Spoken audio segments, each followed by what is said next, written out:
20 years ago, I picked up a smartphone and never really put it back down. Back then, it was BlackBerry and Palm and Windows Mobile. Today, it's Android or iPhone. But either way, it's been a love affair. My smartphone puts the bulk of human knowledge at my fingertips. It unfolds, or accepts an accessory, to become a pocket workstation, and it lets me talk to anyone I've ever known through wireless earbuds, making sure I never miss a notification thanks to my wireless smartwatch. It is phenomenal, and it's miraculous, and it's everything my teenage self never dared dream possible, and it is ruining my life. I'm not alone in this. Maybe you've noticed it in your own experience. It's not just the ceaseless litany of notifications, microdosing us with dopamine hundreds of times a day. It's the apps with algorithms built expressly to keep us in our screens. The scrolling that, as Haley Naiman says, shortens our attention spans, which lowers our tolerance for stillness, which inspires us to scroll more. The irony of the phone, she writes, is that it feeds and starves us both. That digital dependence has recently spawned a rebellion of sorts in the rise of the new dumbphone, a specialty device purpose-built to insulate you from the attention industrial complex. And this one is called the Light Phone. It's the third such model from the company of the same name, and when I pre-ordered it last summer, I knew then that my video about it wouldn't just be a review. It would be the first time since 2005 that I would purposely ditch my smartphone, all my smartphones, and try to live life a different way for at least 2 weeks. And while I think I ultimately failed, that has less to do with the Light Phone than the kind of lifestyle that someone named Mr. Mobile needs to lead.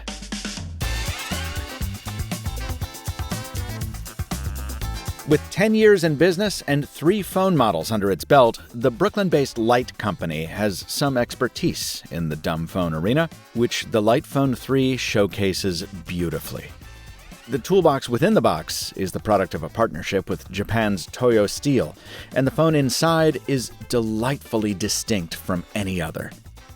Sure, the aluminum, recycled plastic, and glass materials are familiar, but they've been remixed into a deck of cards-sized device that's more approachable and palm-friendly than your typical monster slab. In the hand, it feels more like a high-end camera than a phone, right down to the clicky tactility of the buttons studding its sides.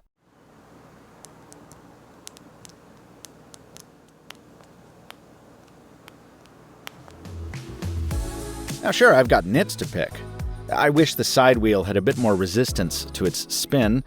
There's a slight bowing of the battery door, and the vibration motor is the less satisfying ERM buzzer instead of the tighter LRA I'd expect in a product this pricey. But those are hardly deal breakers.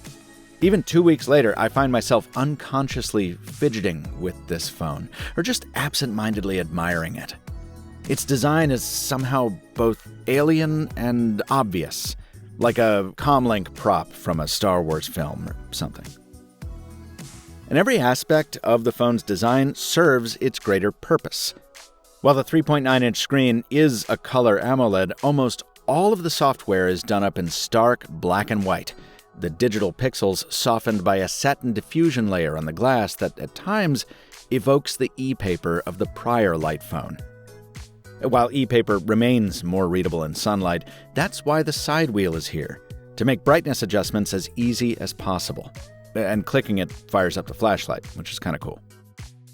Only a couple times in 2 weeks did the sun come close to overpowering the display on mine, and if you want, you can invert the colors to help with that.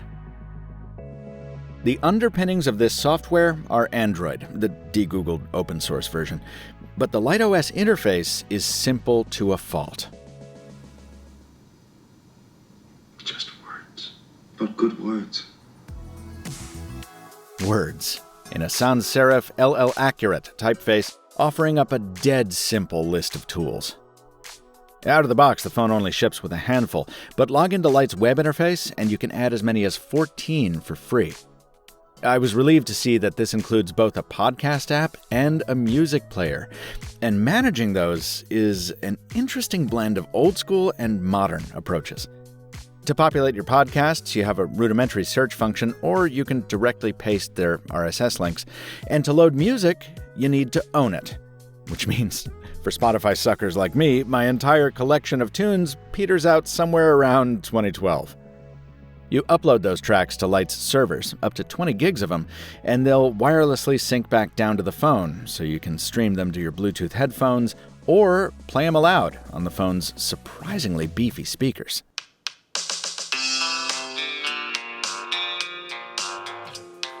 And when you want to transfer pictures from the phone's camera, you do that the vintage way too, with a cable to your computer, or you can text them.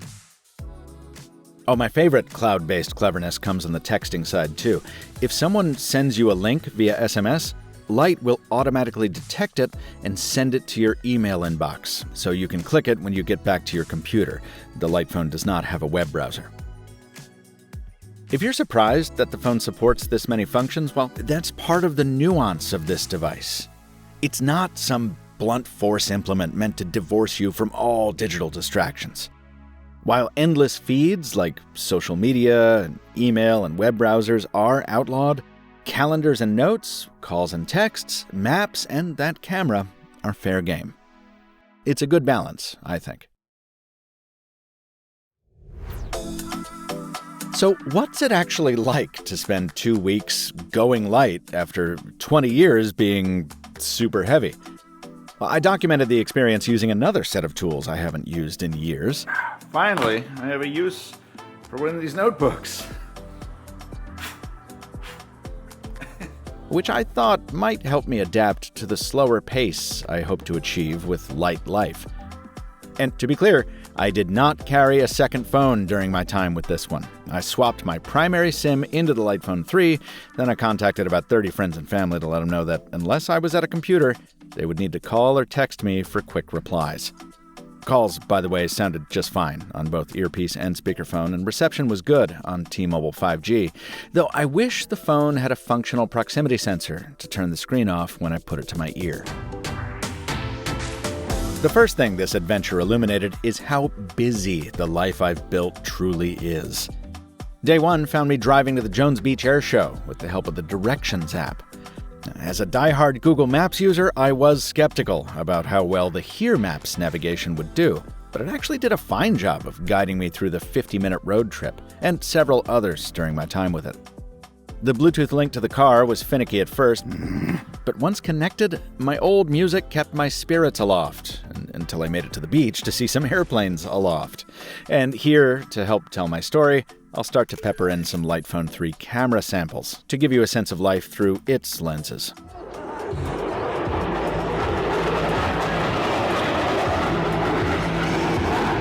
Even confronted by that bone-shaking spectacle of air power, I couldn't be truly present because I felt the nagging emptiness of a quiet phone.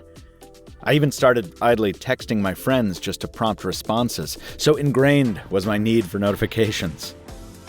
Later, when I joined some of those friends in the city, I realized I couldn't check the boat schedule using the ferry app as usual, nor could I buy virtual passes. I needed to trudge down to the dock and look at the monitors to see if the boats were on time. And then I needed to print paper tickets for my passage. This was something I hadn't consciously realized till now, how many tickets and menus and links are hidden behind QR codes in 2025, which the Light Phone doesn't yet support. Over the next 2 weeks, I would find myself photographing my laptop screen before leaving the house to preserve those and other details. I had to use cash or cards in lieu of the mobile payments I'd grown to rely upon. And when I hung out with my friends, I would see their phones light up and ask them, like a nosy next-door neighbor, what those notifications were. What was happening? I don't care if it's DoorDash or Starbucks spam. Clue me in. I was starved for the welcome intrusion of an alert, fiending for a hit in those first rough days. Just want a little bit of internet. Just a touch more dopamine. Leave me alone.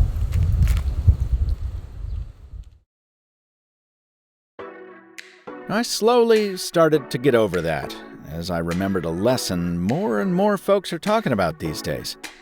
The boredom we've strived to avoid for decades is actually helpful. My brain needs to be bored. It's why I have some of my most creative ideas in the shower, one of the few places into which my phone doesn't ordinarily intrude. And the light phone kind of made the world my shower. I got so bored that I stumbled into new discoveries, like how to finally set the calendar on my watch, not by Googling, but by trial and error. And rather than relying on my Evernote cheat sheet to remember the names of people in my neighborhood, I had to exercise my memory. Sure, I screwed up a couple of times, but I hit more than I missed. And the act of trying to remember exercised some muscles that felt long dormant in the depths of that memory. And without the safety blanket diversion of a smartphone, I gradually became more attuned to the world around me. The sights, the sounds, the people, the passage of time. Of course, sometimes the outside world brings you its own intrusions. My offline time meant more chances to catch up with friends and neighbors, one of whom told me about an unsettling addition to the neighborhood.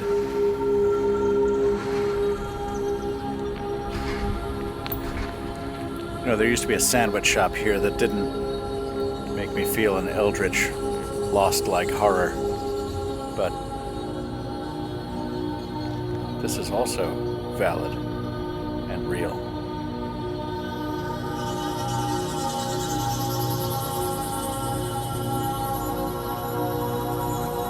I'm terrified. Let's go.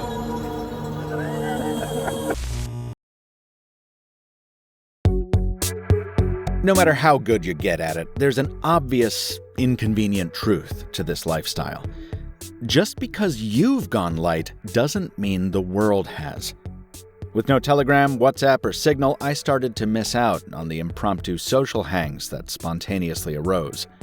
When I did join, and those hangs happened outside of ferry hours or beyond subway range, I didn't have an Uber or Lyft app to get home, nor could I use my phone to unlock a city bike. And even zip cars require a reservation in advance, usually made on the app. So several times I found myself wandering the streets of Brooklyn for more than a half hour, hunting down a yellow cab. Also, you'd think that only checking email and instant messages a few times a day would make you calmer, right? And maybe eventually it does. But I never got there. The lack of the unified inbox that the smartphone provides and the sheer number of messages meant my emails piled up, my family group chats went on without me, my to-do lists went unchecked. My inability to fill those many daily micro moments of downtime with productive distractions like paying bills and booking haircuts made me stressed instead of relaxed. And my fragile lightness began to crumble. I should have been more intentional about it, of course. I should only start a message when I'm ready to finish it. That is not the way my life works. It is always a juggling act. There's always distractions and crap and stuff, and I don't like it, but it's the truth. Now, Light is a realistic company that understands the demands of the modern world, so the Phone 3 includes a hotspot feature that I used so extensively the phone's battery never lasted more than a full day.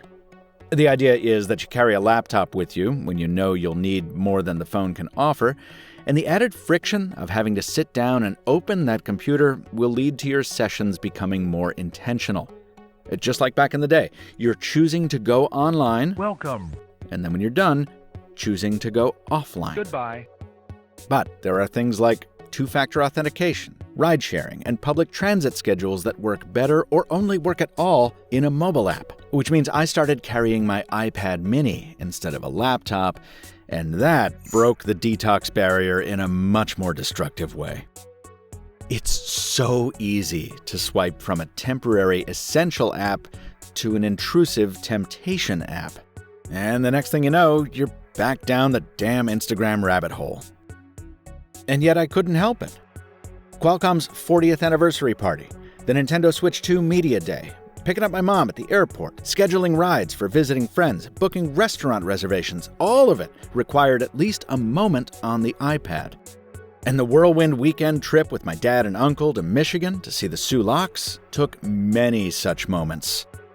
Tethered to the Lightphone 3's 5G hotspot, the iPad played a pivotal role in keeping us from getting completely lost in the Upper Peninsula, and keeping us aware of our flight status, and storing our steamship and rental car tickets, and just 1,000 other things. And yet in the midst of this de facto failure, there is a little reprieve. Because even at this early stage of my experiment, the Lightphone had already conditioned me to favor human interaction, even when the iPad was available. So instead of resorting to Apple Maps or even the Lightphone's own directory tool for restaurant recommendations in Ludington and Sault Ste. Marie, we asked bartenders and baristas and other locals. And when my dad paid a visit to a friend he'd not seen in over 50 years, that friend's address wasn't even findable on Google Maps. It was his homemade, patiently texted turn-by-turn directions that got us out to his far-flung plot of land in the countryside. Sometimes the old ways are the best. Now, there were some objectively bad times. While friction is essential to a digital detox, the Lightphone 3 has too much of it in its current form. The keyboard is insanely tough to type on, voice dictation isn't much better, and the UI is littered with bugs and limitations. Small ones, like not being able to play or pause from your earbuds or deleting your preferred ringtone. And big ones, like the phone refusing to make an outbound call or text at the worst possible time, when I was behind the wheel trying to pick up my mother at a crowded airport. Now, the Light Company is headquartered just down the road from me in New York, so at the close of my experiment, I paid them a visit to ask about those frustrations. And what I found was a couple of co-founders who were already in the midst of fixing about 80% of the bugs I reported, and who were in talks with partners to fill many of the other gaps I had found. Ride-sharing, streaming music, mobile payments, QR codes, third-party messaging, RCS, the as-yet unused fingerprint sensor. It was all on their roadmap. And they also told me about some solutions I didn't know about. A text-based service that calls an Uber for you, among others. And as they went into detail about the challenges of tackling these things, while also getting carrier certification and dealing with tariffs and other distractions, another company employee was in the back of the office, doing repairs on some customers' Lightphone 2 units. 5 years after the release of that model, Light continues to sell and support it. Because the only thing Kai and Joe seem to detest more than endless feeds is planned obsolescence. That's one of the reasons the Lightphone 3 is so expensive relative to its capabilities. It's not just the fact that Light can't realize many economies of scale in its component orders. It's the company's goal to support the phone for 5 to 10 years. And those services? The voice dictation, the maps provider, the camera tuning, the carrier testing, the partners they're engaging for keyboard and messaging upgrades, they all cost money. At the same time, Light is saying no to easy revenue streams that would lead to its customers having their data sold for advertising or AI scraping. It's not my intention to carry water for Light, or to say that $800 isn't a lot of money. But I do get tired of seeing reductive reactions in the comments like, I could just do that with a $60 flip phone, or I could just delete all my social apps. Sure, you could. But it's just as easy to reinstall those apps. And a cheap flip phone is cheap in the bad ways, too. Say what you will about the Lightphone, but you've got to give its makers credit for sticking to their principles over their decade in business. Clearly, the Lightphone is not the best fit for me personally, since I'm not in a position to be able to walk away from as much of the internet as its lifestyle demands.